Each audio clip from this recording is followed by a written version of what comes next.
Presidenti Amerikan Donald Trump e ka përshkruar luftën me Iranin si një devijim të vogël, teksa ka fajsuar demokratët për rritjen e inflacionit dhe ka premtuar se çmimet e benzinës do të bien së shpejti. Gjatë një tubimi elektoral në Karolinën e Jugut, Trump ju referuar situatës në lindjen e mesme me tone të pazakonta, duke thënë, është e premte mbrëma, kemi shumë kohë apo jo, çfarë drejtën duhet të bëj, të kthehem dhe të bombardoj Iranin edhe pak? Ndërkohë, rritja e çmimeve vjen në një moment kur rafineritë po përballen me ndikimin e luftës dhe kufizimeve të eksporteve, të cilat kanë reduktuar sasinë e naftës së papërpunuar të disponueshme për përpunim në benzinë, karburant avioni dhe naftë. Në një zhvillim të rëndësishëm për tregtinë e naftës, Irani u ka dhënë leje disa anijeve qestërnj irakiane që të kalojnë përmes ngushticës së Hormuzit.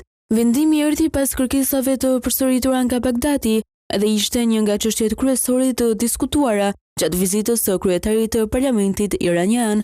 Megjithatë, trafiku detar në ngushticën e Hormuzit mbetet shumë poshtë niveleve të para luftës. Rruga ujore përmes së cilës kalon një pjesë e konsiderueshme e furnizimeve botërore me naftë është kthyer në një nga mjetet kryesore të presionit dhe negocimit në konfliktin mes SBA-s dhe Iranit.